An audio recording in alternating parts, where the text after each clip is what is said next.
Good morning, everyone. On behalf of the student body of the College of Europe here in Natolin, I may welcome you to this youth policy dialogue on economic security and trade, together with Commissioner Maroš Šefčovič. My name is Katinka Janse, and I'm currently a student at the College of Europe in Natolin here myself. And today I will be hosting this event together with Noor Ben Mefteh, who is a Natolin graduate and also working as an academic assistant here at the College of Europe in Natolin.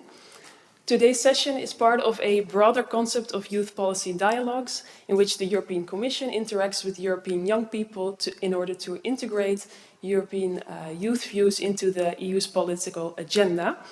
And these dialogues find their origin in 2022, which was the European Year of Youth.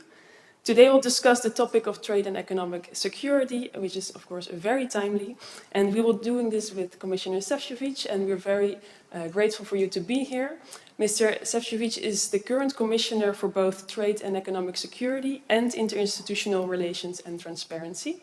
And although the European Commission has just begun, he is not a new face in Brussels. In fact, he's been with the European Commission since 2009. And in the previous mandate, he was the Vice President for Interinstitutional Relations and Foresight, and also the Executive Vice President of the European Commission for the European Green Deal since 2023. And before that, during different periods, he has held different portfolios, such as the energy portfolio, more interinstitutional relations, and culture and education. We're very, very happy to have you here, Mr. Šefčovič. Please have the floor. Thank you very much, Katinka. Good morning to everyone.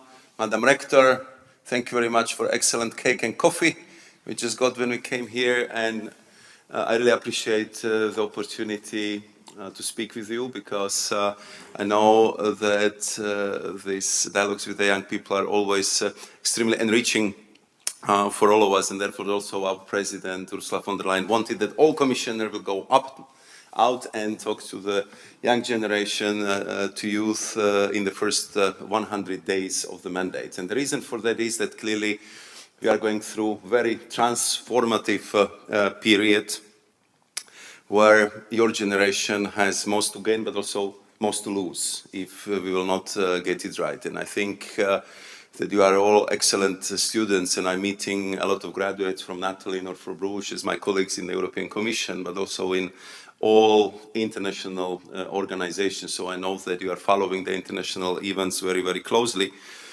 So I'm sure that you would agree with me that we are going through probably the most transformative period, through the most transformational challenges over the generation. We can talk about geopolitical strife, increased economic competition, which I would describe as a hyper competition at this time. Then, of course, we see how the climate change is accelerating, and what kind of devastating impacts with the growing damage every year is kind of reminding us that we shouldn't forget about this very important priority for the mankind. And therefore, I think that what we are going to discuss today is the fact that you will inherit the Europe which would look differently than it looks right now. And I think that you will also see that the world order will be different than what we know today, and in which my generation was living. Because if you just follow any news channel over the last couple of months, you would see that the open rules-based approach, which is so dear to Europe, is under huge pressure. Sometimes I would say even under the threat.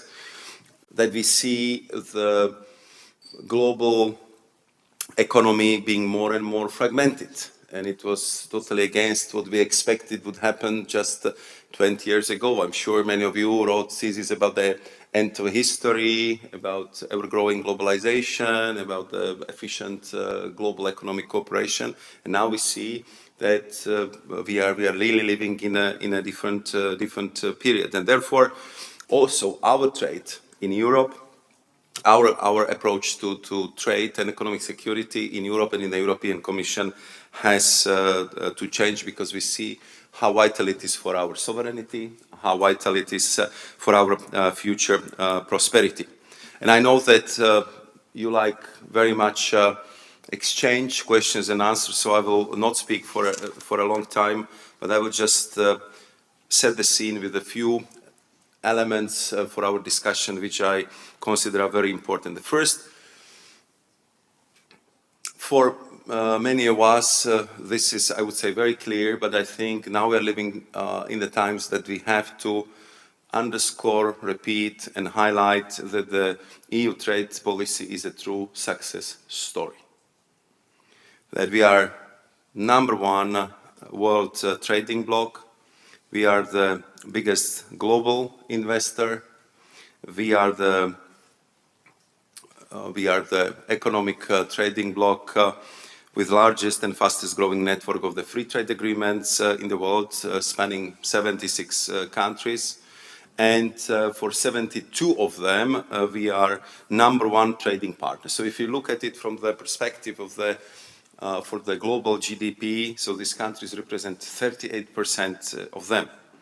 And of course, this has reflection also on our economy in the European Union, because again, I think as a big bloc, we have the highest trade to GDP ratio, which currently stands at 45%. So what it means is that we are the big traders. We've been very successful in this effort, and for our partner outside of Europe, we are real global player, global actor. We have a real weight in the world. What it means for us in Europe, which also needs to be reminded and recalled, thanks to EU export, we sustain more than 30 million jobs in the European Union.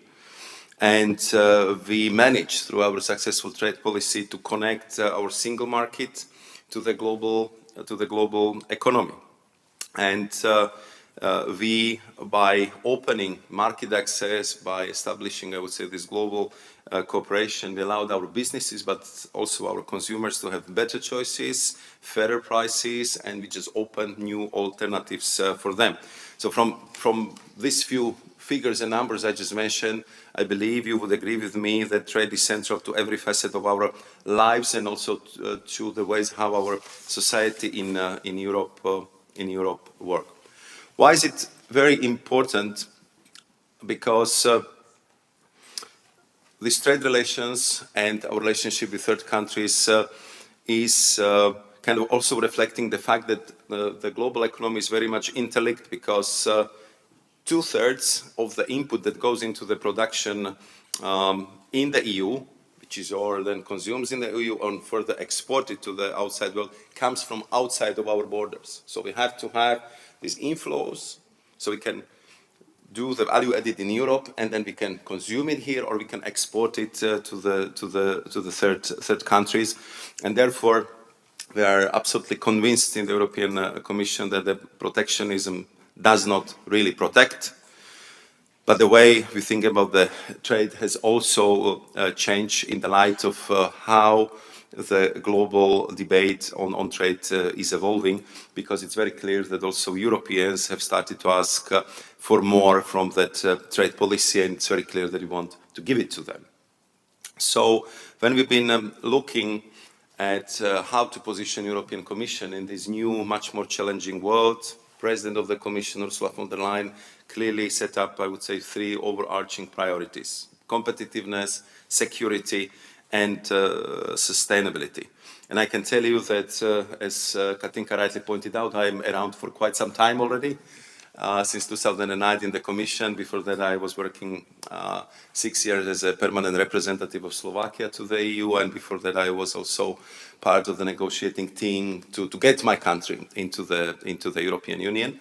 And throughout all these years, I was working on the EU affairs. I never heard the word competitiveness used so frequently. So it's in every summit mentioned by every leader. It's in every conclusion.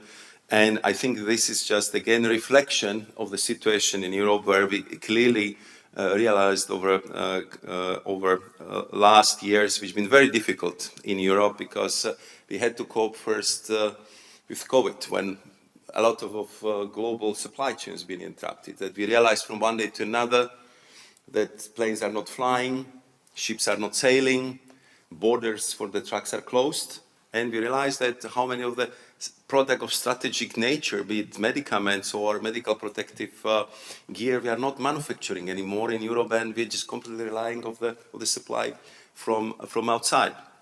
Then the Russian aggression against Ukraine started, and we went through the, I would say, biggest energy crisis since 70s, where really the price for energy just skyrocketed, and we had to look for the ways how to cope with this. Just to give you two figures, so we would see the scale of the challenge, that in that crucial 1 year we had to pay 600 billion euros more for the usual energy supplies, and we had to pay 400 billion in different mode of assistance to the businesses, to the households, to keep the lights on and to keep the economy performing. So it was 1 trillion euros which we had to spend just additionally to the usual budget. And of course that money is missing in the system.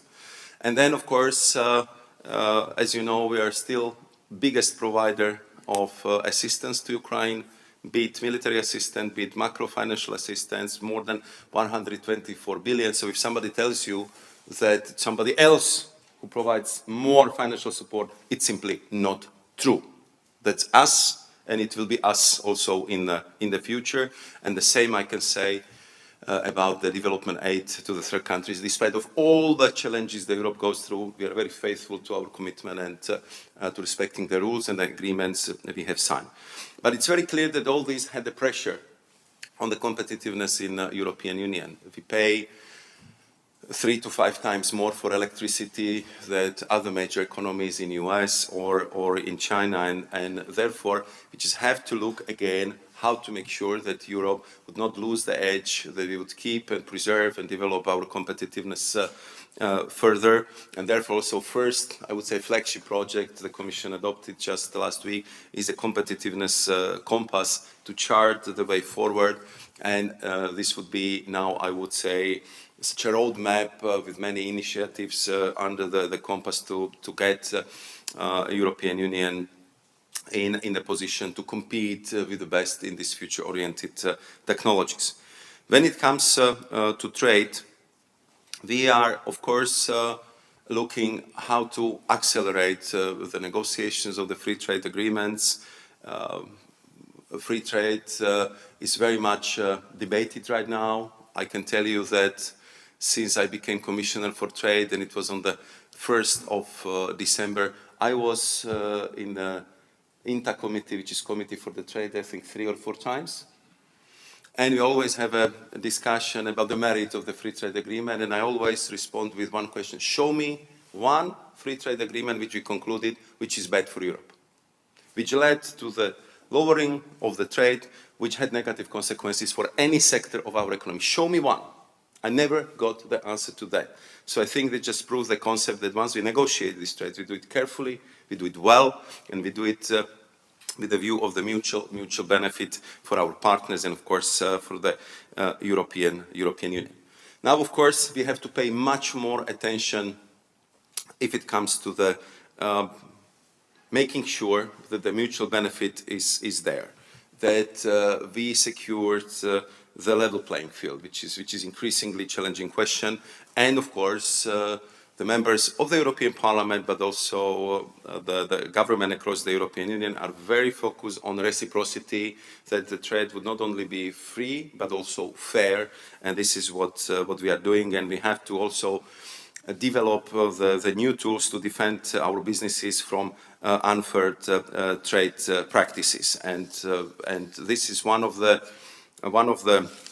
very important tasks which I was given by the President of the Commission, because for the first time we have such a triangle of responsibility: trade, economic security, which was added to the title of the commissioner, but also to the title of the DG Trade.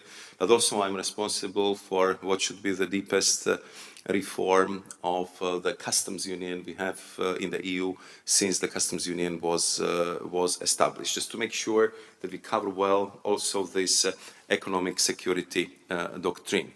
I will get to that in a second, but I have to also say one very important element concerning World Trade Organization, because that's the organization upon, let's say, basis of which, within the framework of which most of the global trade is still functioning, despite of all the pressures, despite of all the issues which are unresolved.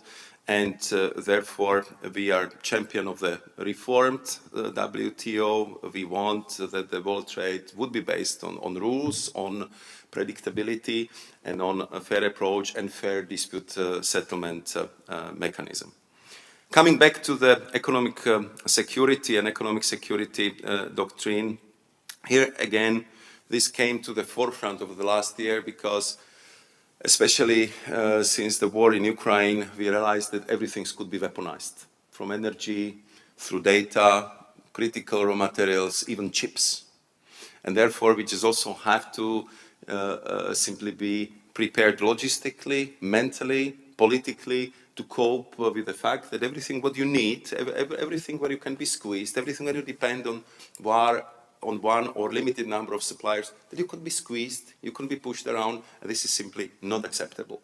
So therefore, I would say the big priority for us is to diversify our relationship, to diversify the inputs which are coming to the European economy. Then we are also looking in different ways how to secure Europe with necessary energy supplies, so we can work on this huge task of making the energy more affordable in European Union, and then access to the critical raw materials, because there I think as a Western world it somehow slipped under our radar screen, and now we see how much we are dependent on supplies, be it from one country or very often just one company, and we need to kind of diversify our access to critical raw materials. At the same time, I was talking about the level playing field. The issue of the global level playing field is becoming the huge issue. We are in Europe struggling a lot with huge overcapacities, especially from China, and therefore we are looking in that task of economic security portfolio and the task I was given to develop the economic security doctrine also at our trade defense instruments. Are they good enough? Do we have enough? Are they sharp? Do we know how to trigger them quickly? What are the rules of engagement? How we would consult with our member states so that process is much faster, because I think anymore we do not have the luxury of time. So everything is happening very, very quickly, and we need to be much more agile than in the past. And therefore, we would like to work on this new doctrine and to present to member states, to European Parliament, what can be done in that regard, what is our analysis, and what could be the further improvement in that regard. And the last point I will touch upon is sustainability, because I think in all countries you are coming from, I'm absolutely sure that the last year you had some kind of weather-related disaster, be it floods, fire, big storms, and simply we see that climate change is accelerating, that the biodiversity loss we didn't manage to stop, and that all this is very clearly interlinked. And therefore, we are looking what would be the most sensible way in which we also respect the view of our partners, but at the same time we are kind of promoting the trade and sustainable development agenda in a way that we would help the environment, would contribute to tackling the climate change, and we would also push for respect of labor standards and the human rights. And what is, I think, very important to achieve here is that we do it in a mutual cooperation with our partners, so they do not have a feeling that we want to impose something upon them, that we know exactly what they should do, but to talk to them and work with them in a way that this is actually collaboration and the agreements are a result of mutual understanding and mutual support for our cooperation. So as I just highlighted a few points, you see that this is very exciting and challenging time, that the agenda of trade, economic security would be one of the key in the coming weeks and months, and that I'm sure that even after my mandate, this will stay like this. So it's very good that you are interested in this topic, because maybe you will be working in this area after you complete your studies here. So once again, Madam Rector, Katinka Nur, thank you very much for having us here. I will stop with my presentation, and of course I'm looking forward to the discussion with you. Thank you. Thank you, Commissioner, and thank you for highlighting the key concerns that hopefully will be addressed today. Good morning, everyone, and once again, welcome to the Youth Policy Dialogue with Commissioner Maroš Šefčovič. My name is Noor, I am from Tunisia, and I will be moderating today's discussion. Over the next hour and a half, we will explore key themes related to EU trade policy, sustainability, competitiveness, and economic security.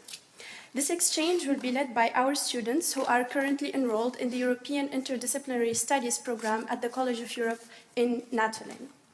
I guess it goes without saying that this conversation is both crucial and timely today. For the latter, we have structured our discussion into 4 thematic clusters. First, we will explore sustainability and green transition in EU trade policy. Second, we will address EU as a global player. Third, we will discuss the concepts of economic security and geopolitics in EU trade policy. And lastly, we will wrap up with competitiveness and trade policy. Youth perspective is, of course, at the heart of our discussion today. For the latter, each student will get the chance to present their views, and following that, an open exchange with the Commissioner. I would kindly ask you to respect our time constraints so that we can cover all aspects of our agenda. And without further ado, let's get started with our first cluster, sustainability and green transition in EU trade policy. Thank you, Nur. Good morning, Mr. Commissioner. I'm Franciszek Nowak. I'm a lawyer from Poland, mostly involved in environmental and climate protection. And when it comes to trade policy, and all policy for that matter, I believe that their ultimate goal should be to serve welfare of EU citizens. And the biggest threat to this welfare is climate crisis that is currently, in my opinion, being overlooked because of the constant narrative about the competitiveness. And because of that, I would argue that EU climate and trade policy are becoming more and more inconsistent. This is evident, in my opinion, with the example of Mercosur deal, because essentially it facilitates the expansion of trade in products that undermine our climate goals and products that we are banning here because of environmental concerns. I'm referring to, amongst others, to beef and combustion engine cars. I'm aware of additional environmental chapter, and we can discuss the details. However, the details does not change the main purpose, the main objective of the deal, which is to increase trade in goods that we already restrict, or we should restrict here at home. So what does it say about the coherence of our policy? And the issue of coherence, in my opinion, is also visible when it comes to narrative about European role in trade policy.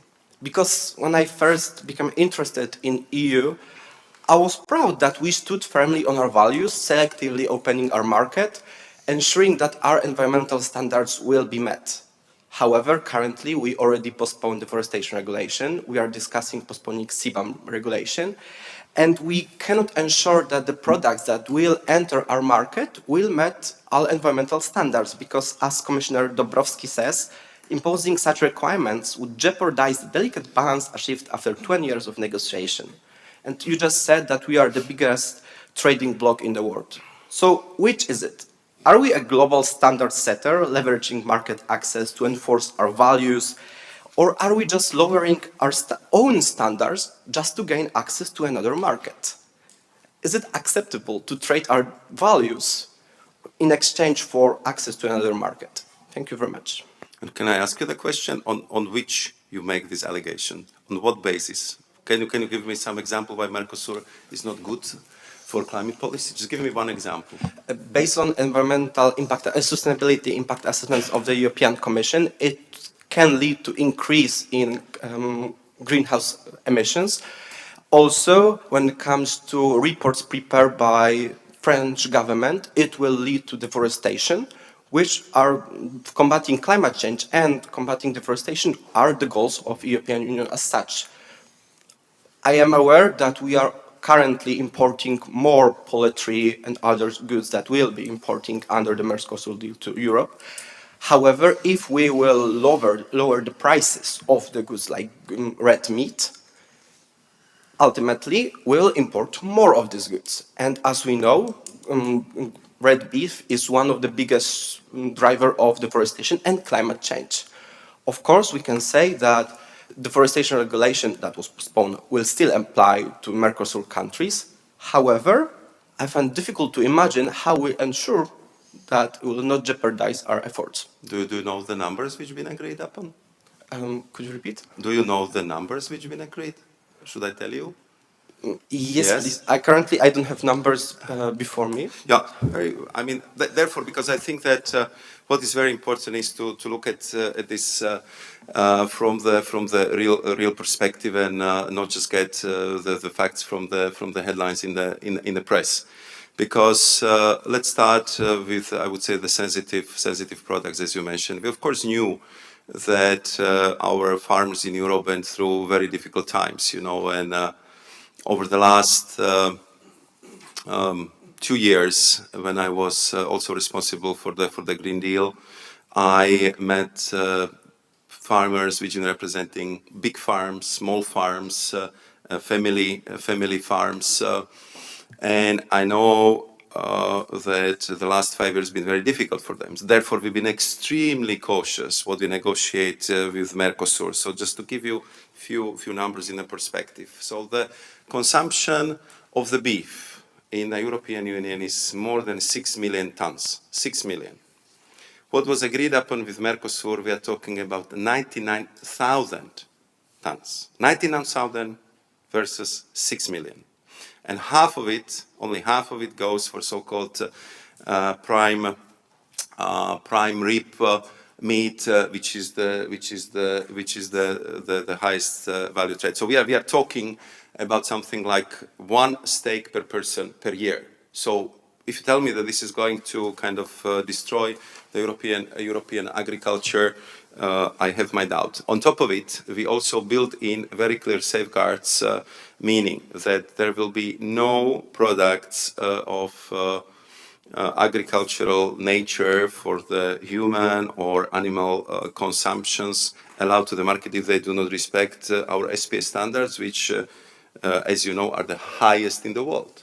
So if something is not good, it will not make it to the Europe. And we are checking the slaughterhouses, abattoirs, of all those who export the beef to the European Union to make sure that all these products are properly checked. Then I can. So altogether, when we looked at what it means for European Union and European farmers, so we are talking that the whole Mercosur deal represents 1.4% of the consumption in the EU. All the agricultural chapter of the Mercosur deal represents 2 weeks of Mercosur exports to China, by the way.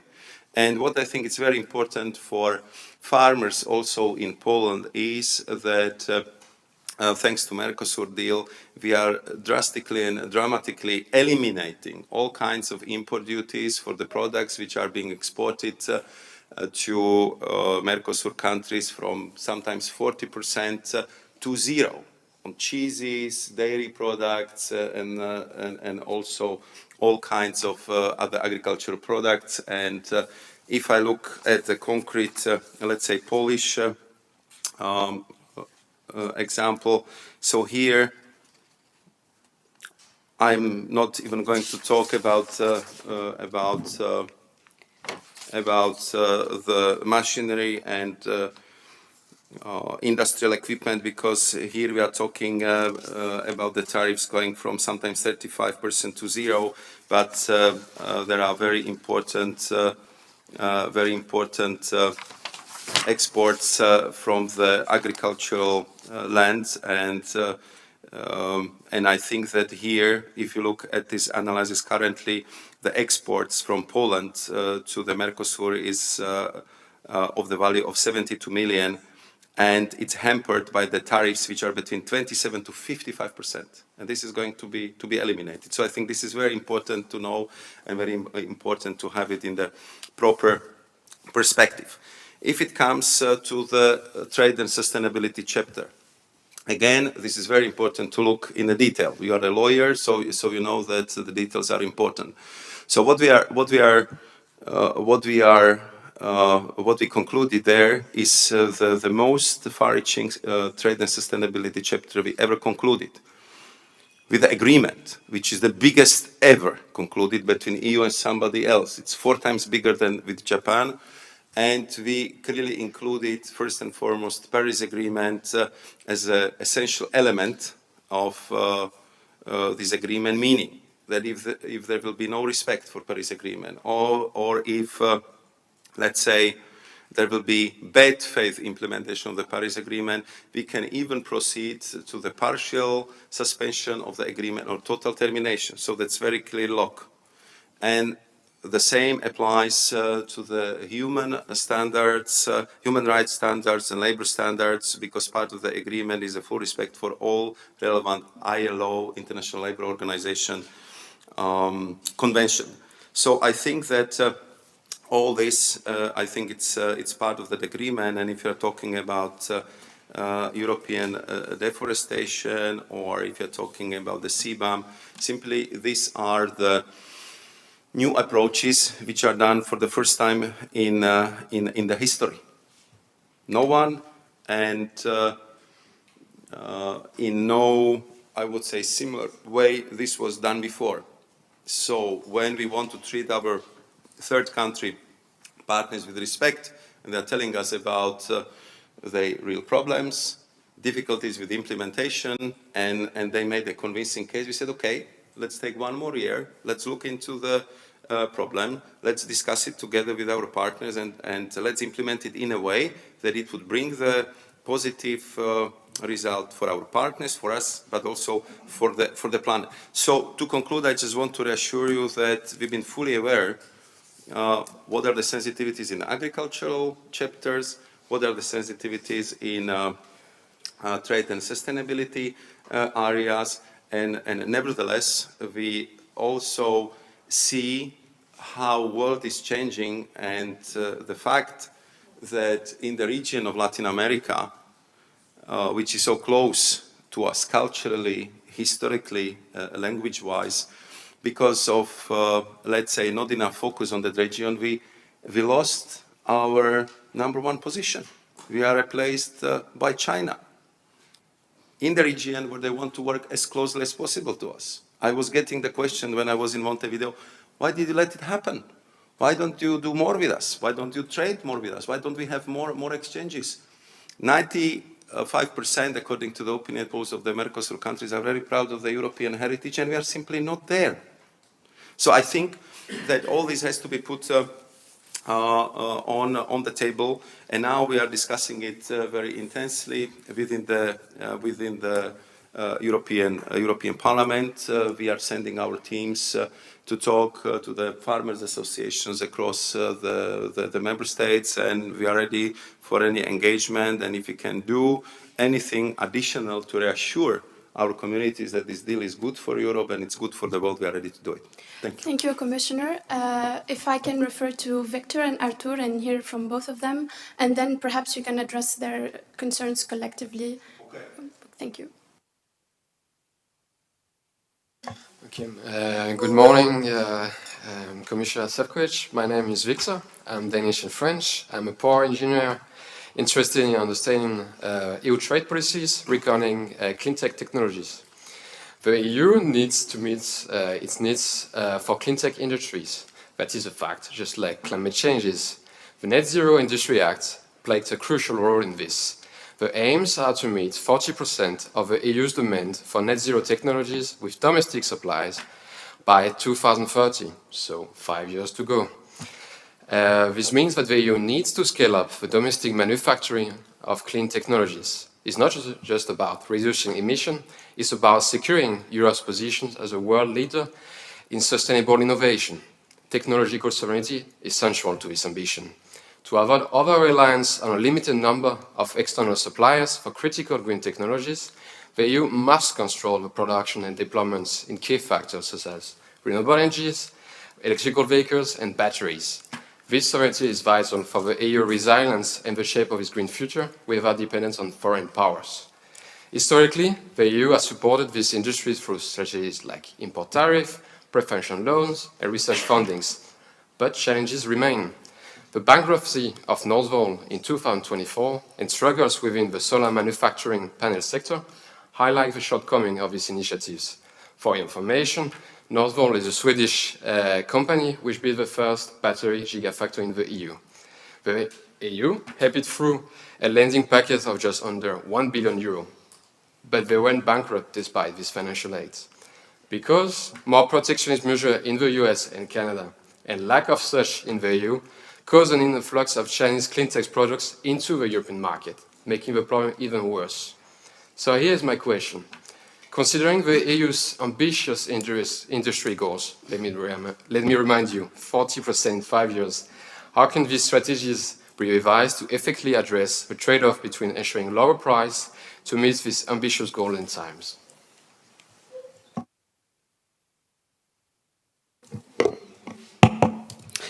Good morning, Commissioner Šefčovič. Thank you for the opportunity to contribute to this important dialogue. My name is Artur Koldomasov and I am one of the Ukrainian students here, so I would like to thank you and your team for the support. My personal connection to trade includes internships with the BGK Polish Development Bank and the Committee of International Trade at the Canadian Parliament. I also work for such NGOs as Detector Media, Pan Europa Kyiv, and Alliance 2408. The Russian aggression against Ukraine has amplified the urgency of addressing climate change, presenting both challenges and opportunities for the EU, as you mentioned. Ukraine's reconstruction is not only vital for its recovery, but also a chance to build a green and resilient future. EU trade policy can serve as a critical lever, prioritizing investments in renewable energy, clean technologies, and sustainable infrastructure, aligning Ukraine's recovery with the European Green Deal. However, we must confront the disturbing reality that in some EU member states, there are groups using Russia's aggression against Ukraine as a pretext to justify protests against the European Green Deal. Russia has exploited these narratives, amplifying anti-EU sentiments and framing climate policies as harmful to national interests during a time of crisis. These efforts aim to weaken the Union's cohesion and undermine its climate leadership.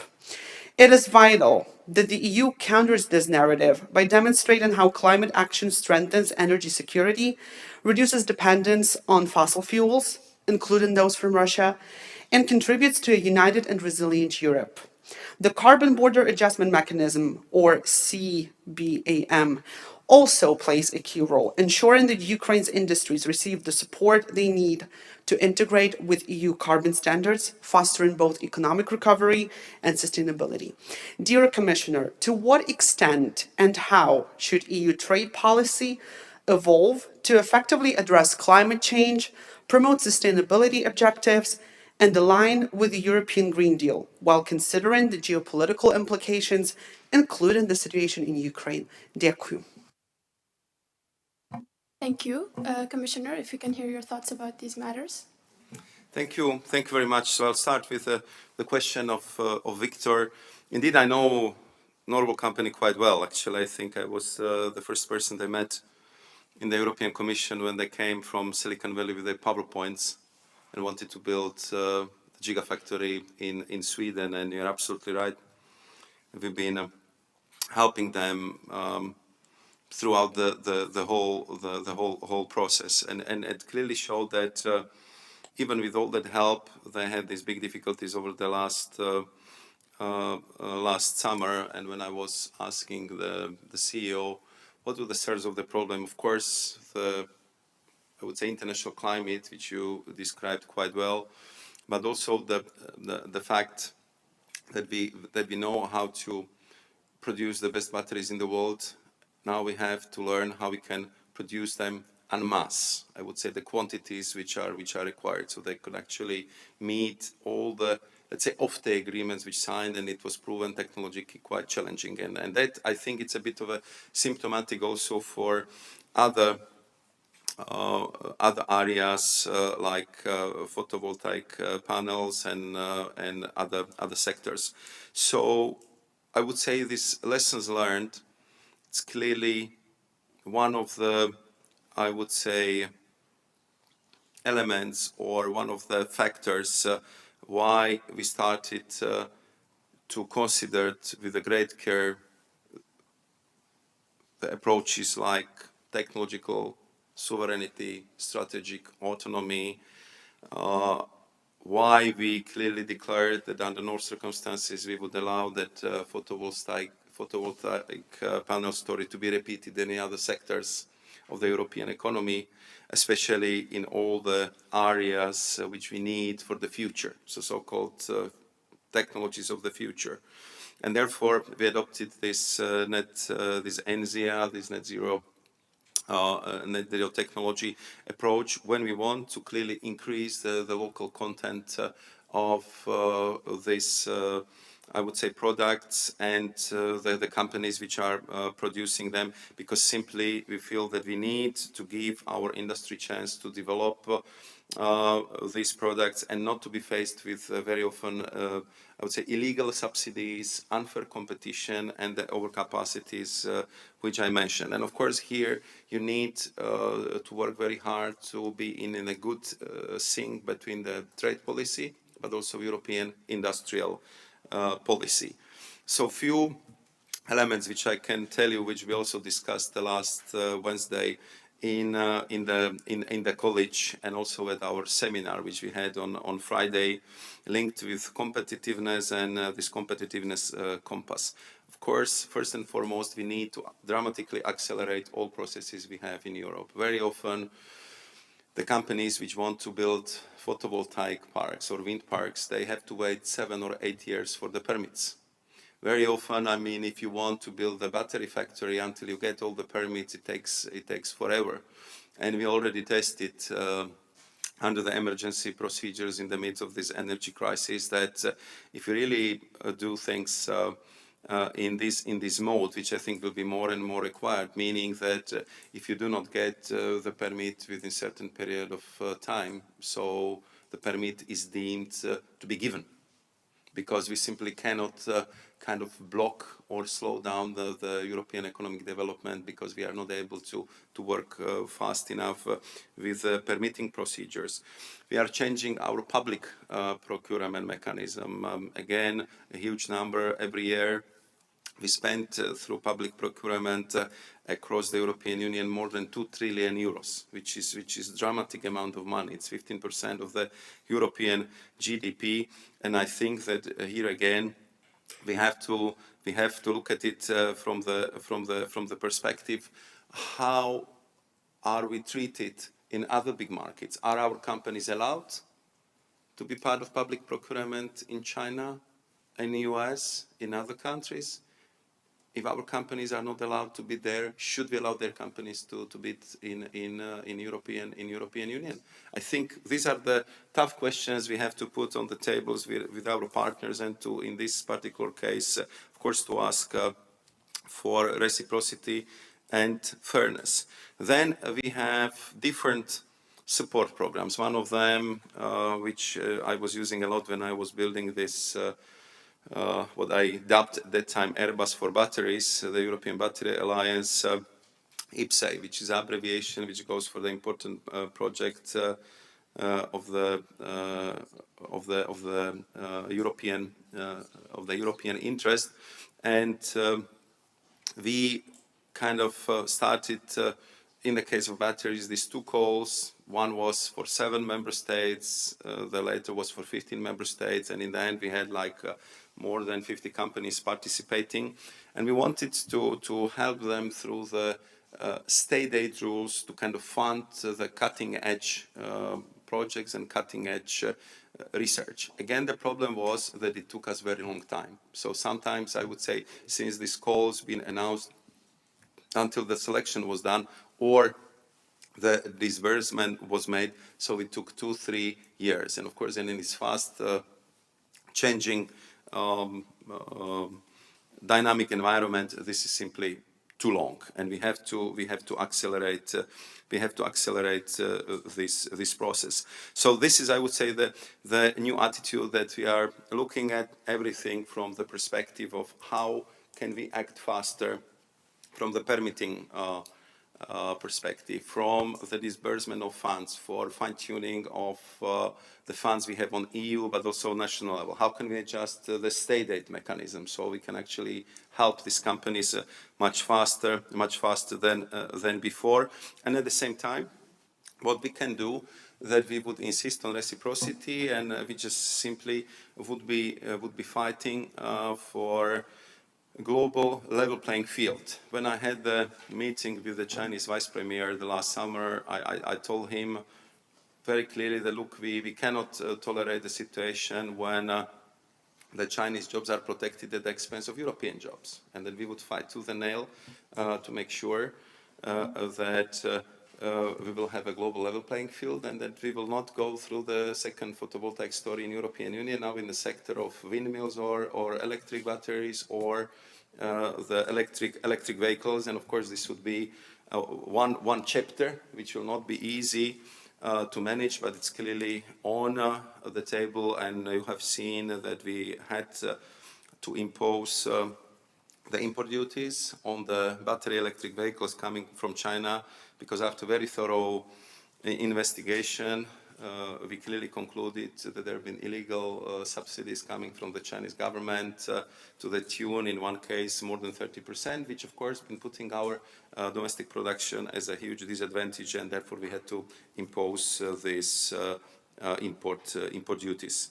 Commissioner, if you allow me this interruption in the interest of time, could you perhaps address Arthur's question about the geopolitical implications and the Green Deal briefly, because we would have to move to the next cluster. I'm just again surprised that if we are not climate leaders, who is, Arthur? Tell me, who is the climate leader in the world?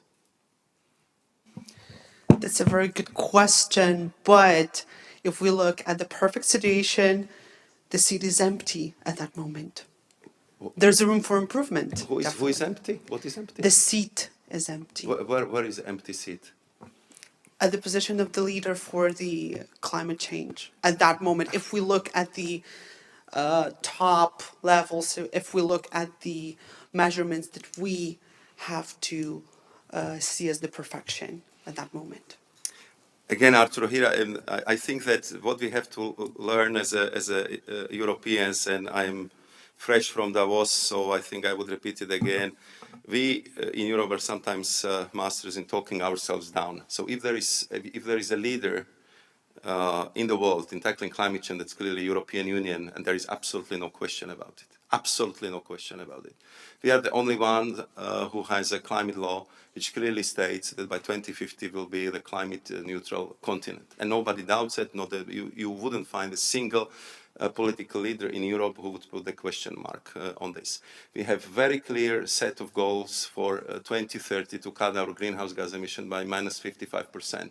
I was personally presenting to European Parliament the goal to cut our greenhouse gas emission by at least 90% by 2040. Just show me one other jurisdiction where they have a similar goals, and show me one other jurisdiction which is supporting our partners in the world, but also our policies at home with, I would say, political support, with financial support, and also with the technological transfer. I participate in several COPs, and I can tell you, if it wouldn't be European Union, most of them will simply not end up with a positive outcome. And I'm absolutely convinced that it will be the case in Belém in December of this year in Brazil.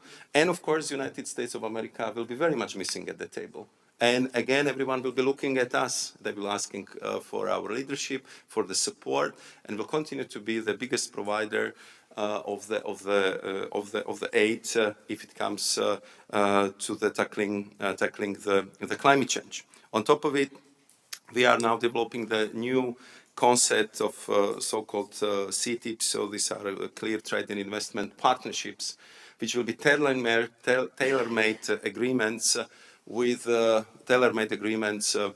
with our partner countries, which we want to use as something which is faster, which is more streamlined, which is very much project-based, where we will kind of offer much better alternative coming from Europe to the way how China is offering the assistance, because we want to make sure that we will build a sustainable project, which will be clearly creating the value added and value chain and local jobs for the country when this project will be executed, and we will share the results of this joint activity. So if it comes to the leadership of climate change, I'm very happy. I can reassure you that's clearly us. It will remain like this, and we'll be, of course, looking for the partners with whom we can do this, and who would be, I would say, at least approaching the level of ambition the European Union has.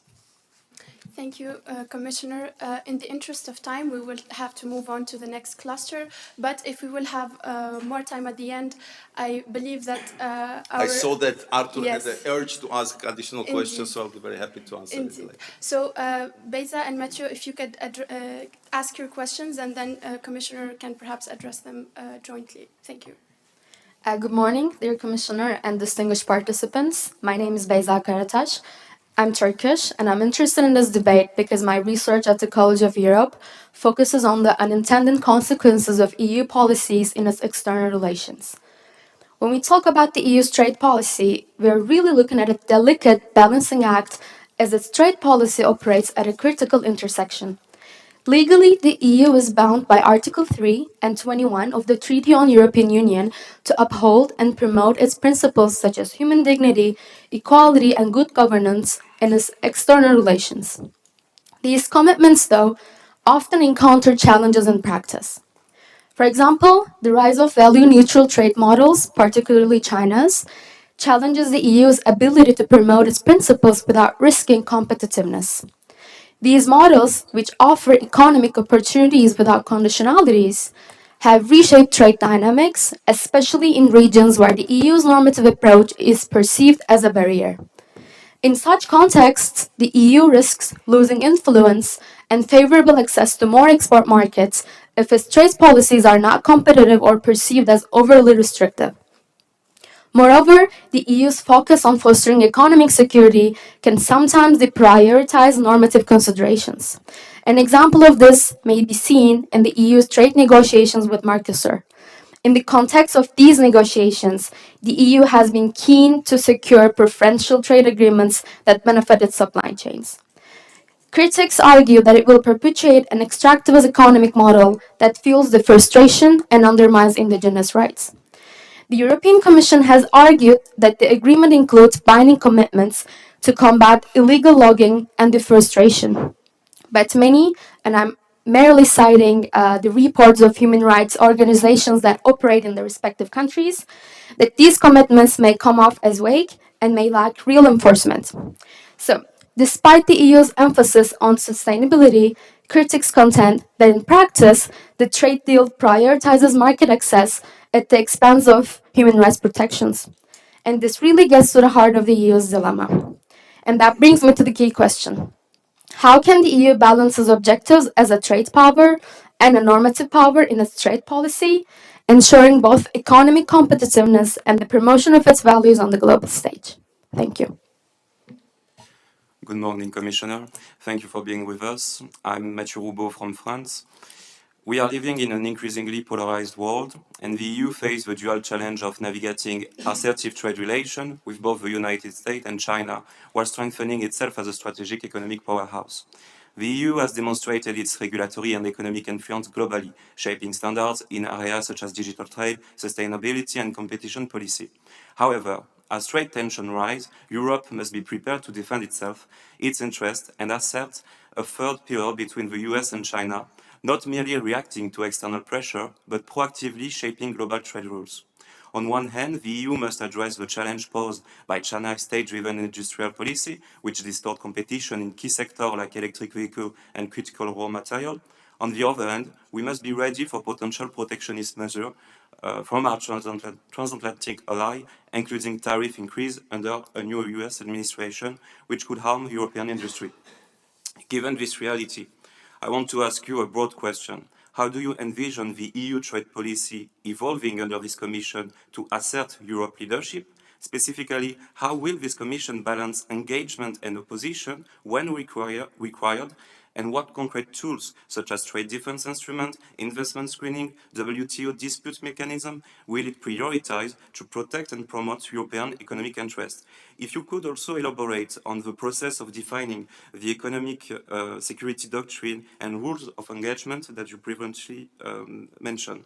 I firmly believe that Europe's long-term strategic interest lies in affirming itself, not just as a regulatory superpower, but as a truly independent economic force, one that engages where beneficial, but also stand firm where necessary. Thank you. Thank you, Beyza and Mathieu. Commissioner, if we can please hear from you about these timely concerns.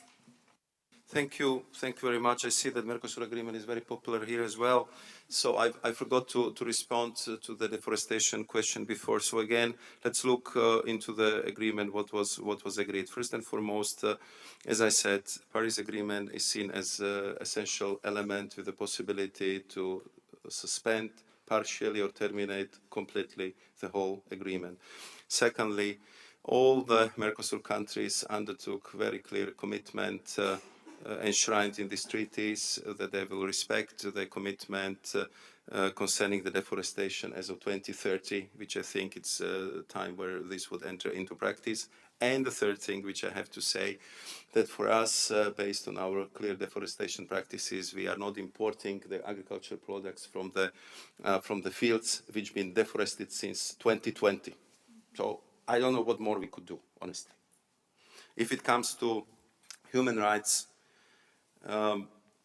in all these countries, so that we've been very clear that for us what is very important, that they would respect all international standards, all the ILO conventions, and again, this is seen as a very important element of the agreement. We had the discussions on ILO standards with Korea, with Ecuador, where we had certain doubts about how the labor rights are respected in one or another instance. We have also in the agreements with these countries special mechanism for that. We triggered it and all the problems have been corrected. So I don't think that it should be different in this agreement, and I think that looking at the strategic importance of the fact that we are creating, I would say, the biggest trading relationship on this planet,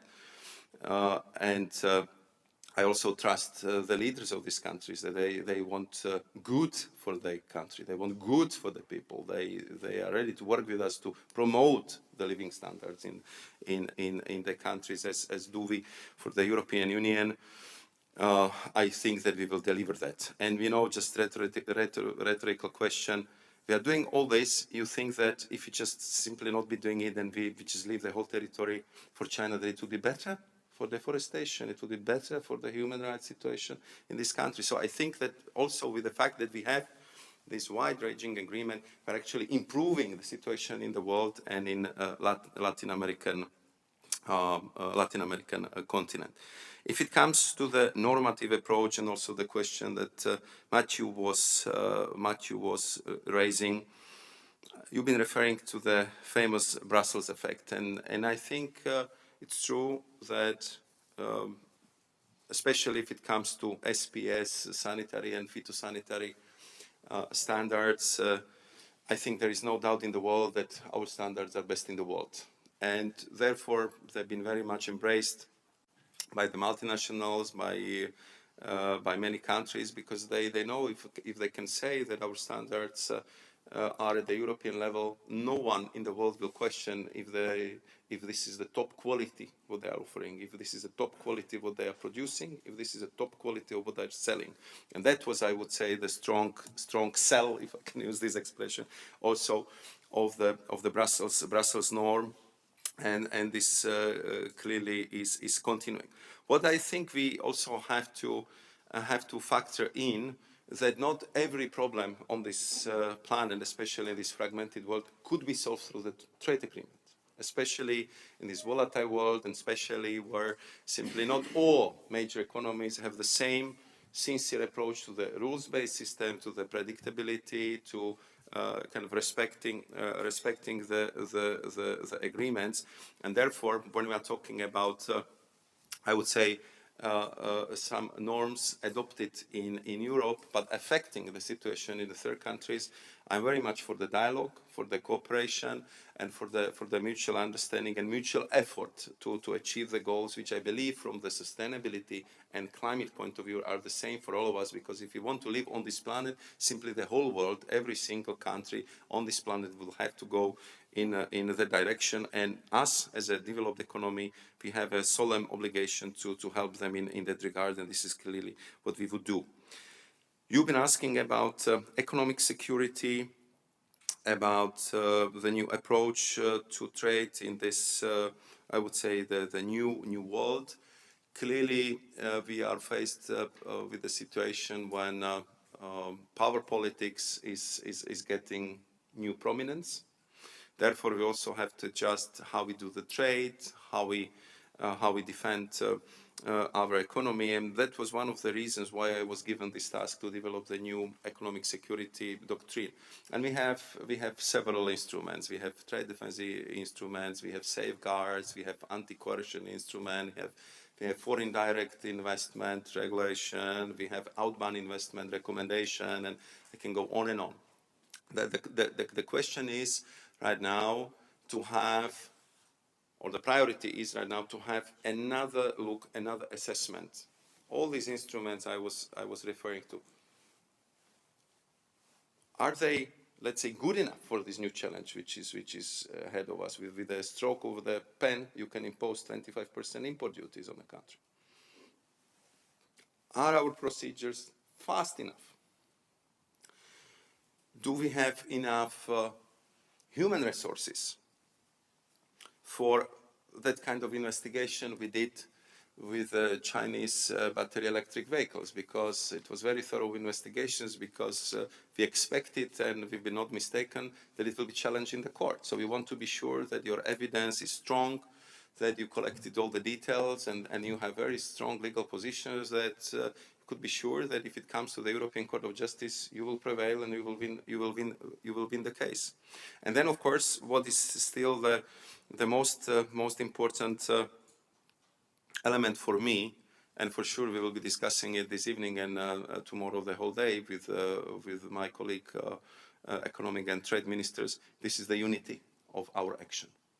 We need to simply know what we want to do, and we have to be united in execution, because if we are united, we can accomplish anything in the European Union. But the unity is our most precious currency. I was leading the negotiations on Brexit, I was leading the negotiations on Switzerland, and I know how important this is. So therefore, I think we need to have a strong mechanism and strong, I would say, sense of purpose to be united when we are faced with big challenges from the third countries. And the last point on WTO, we clearly feel that this organization should be modernized.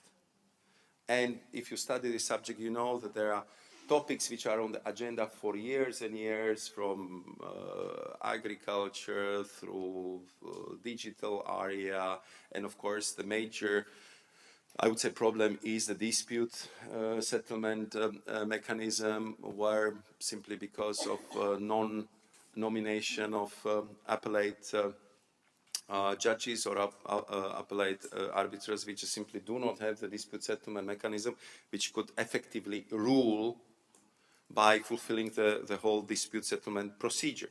So therefore, we are strong advocates of this interim solution, this MPA, multi-party interim arbitration process, where the countries, now we are somewhere around 60 countries, would agree that even if this official appellate system is not working, we would use this multi-party interim system by, again, declaring that if the panel would rule in one way or another, we would respect it among ourselves. And I'm very glad that Dr. Ngozi promised me that she's ready to support also this MPIA performance by the services of the WTO, which of course is very, very important. So I think it will be not silver bullet approach that by this or that measure we can achieve it, but I think it needs to be, to use basketball terminology, the full court pressing, that on all the, I would say, elements, we have to keep in mind strategic autonomy, economic security, global level playing field importance for our economy, and really to push, I would say, in this various directions to make sure that Europe, with its approach to free and fair trade, would be able to defend its position and promote its vision how we should trade among ourselves on the global scale. Thank you so much, Commissioner, for these insights. I believe your last point about the WTO brings us to our next topic of discussion, which is economic security and geopolitics in EU trade policy. I will start with Laura and Hugo. Please present your questions. Good morning, Mr. Commissioner. I'm Hugo from France. Originally, my question was about how maintaining the member states' unity in using the new legislative instrument. But for the interest of the discussion, I would like to ask maybe another question, since you already mostly answered this question, about the inclusion of Europe's overseas countries and territories in outermost region in Europe trade policy.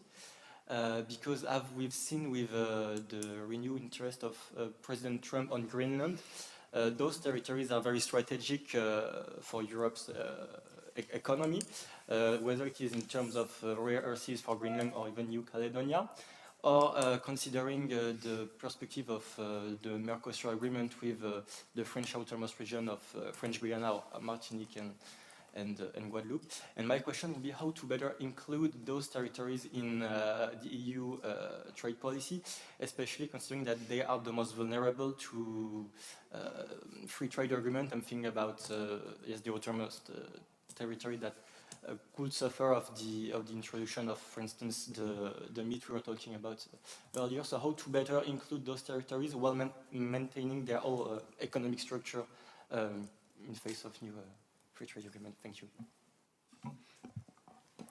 Dobrý den, Commissioner Šefčovič. My name is Laura Navarro-Preuss, and as my name already reveals, I have a double nationality, Spanish and German. I will jump off Hugo's question and also ask a question about inclusivity, but this time about the inclusivity of other countries in the WTO organization. The EU conducts its external relations, including its trade policies, with the stated purpose of promoting its values. However, there are large differences in values and preferences amongst countries mean that progressing on a multilateral basis has been increasingly difficult. In your Commission hearing, you said that you were interested in investing in the plurilateral track, and I see the point that plurilateral agreements can complement the existing multilateral regime. However, there are concerns about exclusion and discrimination in these plurilateral agreements. So my question is, how can we ensure that these plurilateral agreements are inclusive? And do you support a more institutional and structured approach to these negotiations? Thank you. Thank you. In the interest of time, and as I see, because we have 15 minutes left, I will kindly ask Marianne and Katinka to also ask their questions and to leave more time to exchange with the Commissioner. Okay, good morning, Commissioner. My name is Marian Fila. I'm Polish. I'm from Warsaw. And my interest in this topic is linked to how strategic interactions with our partners, especially in East Asia, can be to the benefit, long-term benefit of the European Union. But today my question is on competitiveness, and I will not be asking you about Mercosur, so at least that will be a bit different. Now, we discussed a lot about the different goals of the trade policy, the competitiveness, security, and sustainability. Now, in an ideal scenario, pursuing all three of those goals would be difficult. But we're not in an ideal scenario. As we discussed a lot, the geopolitics are changing. There's a threat to multilateral institutions, and also the President of the United States called tariffs the most beautiful word in the English language. So it is a difficult position for European Union to be in, and the goals that are before you are very difficult to to overcome. So my question is, why is the strong emphasis on competitiveness important in the context of European trade policy? Or rather, why should the DG Trade focus on competitiveness versus other strategic interests, whereas, because it's already a big part of all the Commission's portfolio. So I'm curious how you're gonna combine all the different goals at the same time. Thank you. Yes, thank you, Marian. I'll now step into my role of being a student again. I mentioned my name is Katinka Jansen and I'm actually Dutch. I hope to complement the discussion on sustainability and on prioritization with my question on circularity. I'm interested to hear from you if you could elaborate a bit more on how to reconcile trade policy with the EU circular ambitions. Because this question stems from my belief that if we truly want to move towards a circular economy, this would mean more local production and shorter supply chains. And of course, I understand that we will always need trade because we don't have all the resources ourselves. For example, we need the critical raw materials for our energy transition. But I do question sometimes, do we really need more beef, even though if it's only one steak per person per year? Or do we need more tropical fruits, more fast fashion, these kind of questions? And I wonder, are these questions on what we actually need, are they taken into consideration when doing these EU trade negotiations or designing new trade policies? And well, this comes together into the question, complementing Marian, how do you prioritize these EU circularity objectives compared to all the benefits of trade that I do see and understand? And if I can end it, actually, because you also mentioned that we're masters in talking ourselves down in Europe, couldn't this circular made in Europe vision be a positive kind of future vision for a green European future? Thank you so much. Thank you all. And Commissioner, please, the floor is yours. Thank you very much. So we started with Hugo, if I'm not mistaken. Yeah, that was the last round, and you've been asking about Dom-Tom, about autonomous territories of France. So I can reassure you that when we're negotiating these deals, we always consider and look, I would say, especially to the sensitivities of these autonomous territories. And I can also reassure you that the French government is pretty vigilant when we negotiate these deals. And how it works is that the Commission is negotiating, but we have a special committee of the trade representatives, which is sitting regularly, and we are briefing them, you know, how the negotiations are progressing, what is achieved, what is not. And you can be assured that the French government representatives make this always as a priority, and we could never get into this agreement where we do not feel that that we got to the center of gravity right, and that we have a majority support for our agreements. And this is clearly also taking place in this regard. And I know that especially the debates over the Greenland brings a lot of sensitivity into this discussion, and I think we also been very clear to Greenland and Denmark representatives that the solidarity of the European Union in this area is absolutely unquestionable. And if it comes to, I would say, the second question on the multilateral versus plurilateral, so Sofia, to my left, was correcting me. So currently we have already not 60 but 70 countries which is ready to use this MPIA system for resolving our disputes. And we of course try to make it as popular as possible, because I think that the dispute settlement mechanism has one very important feature, that you can resolve your problems without raising political tension. And I think therefore the WTO was so important, that you can resolve the differences, you can address the problems, and it's done through the thorough investigation, through the panel, checking the situation and issuing the ruling without creating this, I would say, political drama and raise in political tension between the parties or between the countries. And we are quite happy in the EU that currently 70 countries feel the same way, that we need this type of mechanism, and we of course hope that we'll see more of the countries who would be ready to use this mechanism, while of course our overall ambition is to get back to the normal dispute settlement mechanism, but feeling the situation as it is right now, I don't think it's something we'll be able to resolve in a short period of time. Then I think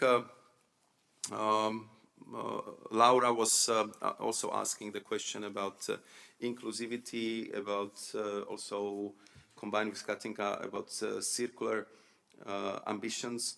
And I think here, if you recall what I said in my introductory remarks, I said that for our exports, for 2/3 of our exports, we need the input from outside.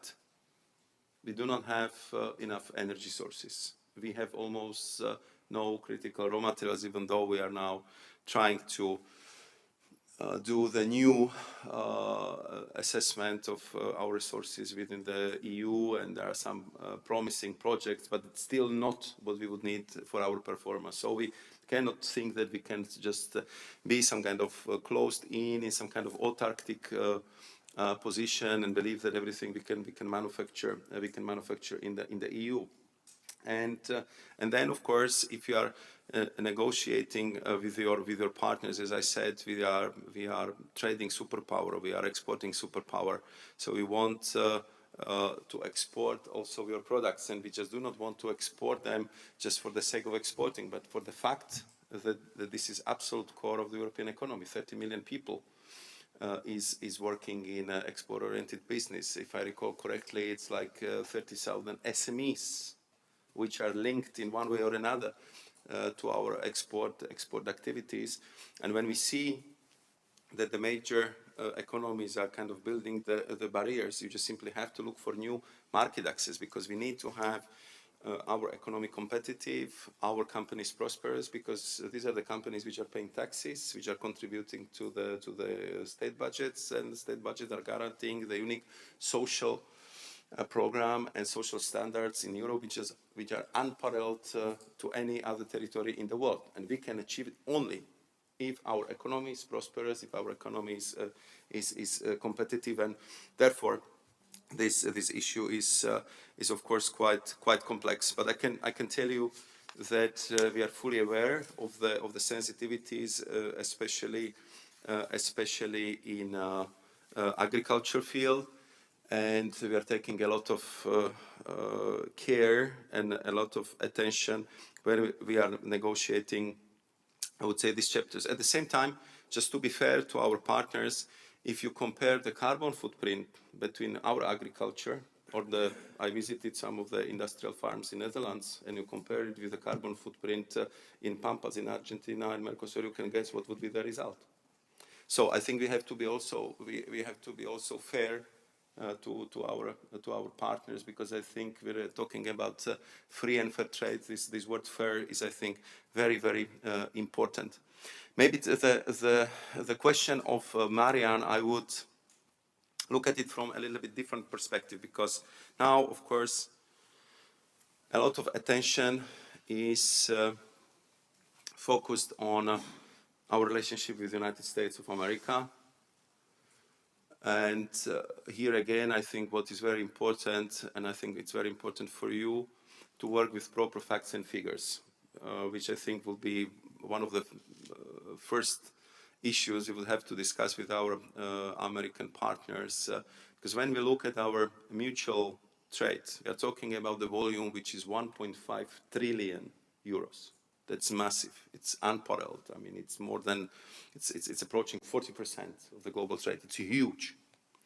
If you are looking at such a sensitive issue of the deficit, it's true that US has a deficit with the EU in the goods of 154 billion euros. But we as Europeans have deficit vis-a-vis United States in a trade of services in a tune of 104 billion euros. So the actual deficit in goods and services is 50 billion euros compared to 1.5 trillion volume of the trade. So we are talking about 3% of overall volume. And that's my plea to our American partners to look at it from the perspective, because our trade between EU and US is the biggest artery of the trade in the world. That's a huge river of goods and services crossing the Atlantic every day in the tune of 4 billion euros. Every single day this is happening.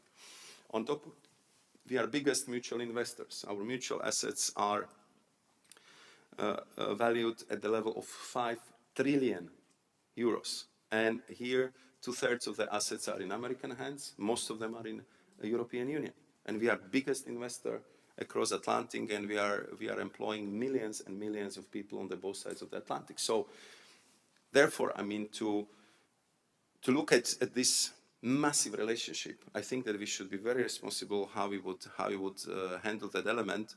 And maybe last, very important feature, which just I think underscores the fact that our trade relationship is very fair, is the fact that we are in Europe, we are the biggest savers in the world. So our saving accounts of our citizens, our pension funds, they are in the realm of 1.5 trillion euros. In US, it's around 800 billion, so roughly half. 300 billion of euros of every year is crossing the Atlantic Ocean and is invested in American Nasdaqs, blue chip companies, in American startups. It's of course our mistake that we cannot offer them better projects in Europe, but this is the fact. So if you look, huge volume, 1.5 trillion.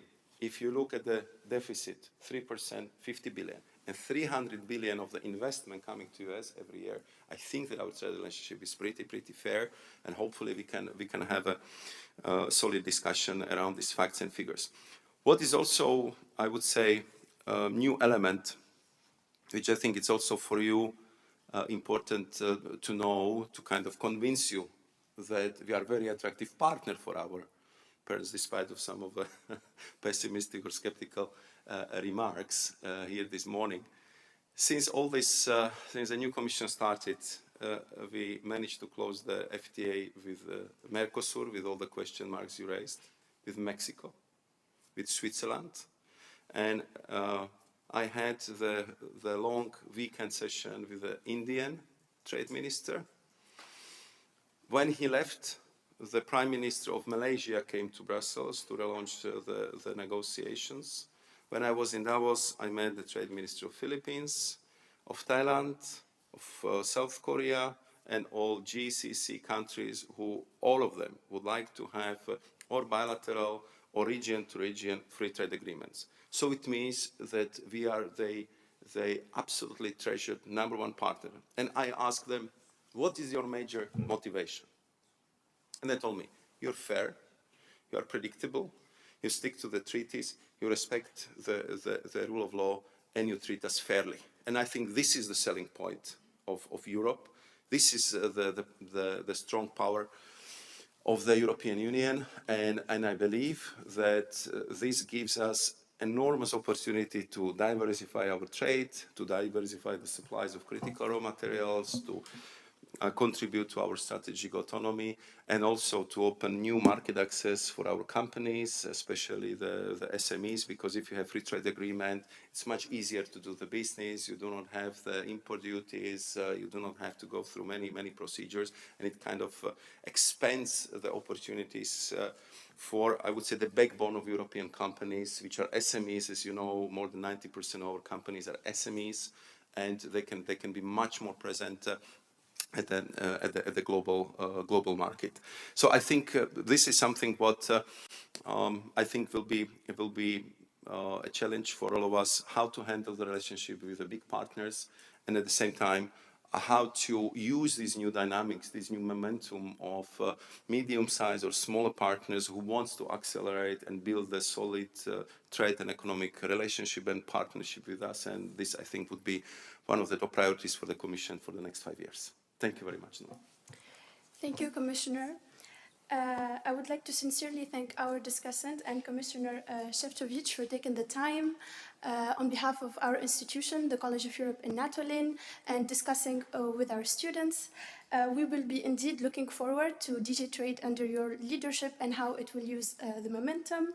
I will now leave the last words to Katinka. Thank you, Noor. All that remains for me to say is also to thank you, Mr. Šefčovič, and your team for this great opportunity and this insightful exchange. Also, thank you, Noor, for your spot-on moderation. And also a thank you to the Natolin College of Europe and Natolin administration for facilitating this opportunity. And of course, finally, I would like to thank the audience here in the room and online. Have a great Monday. Thank you. Thank you.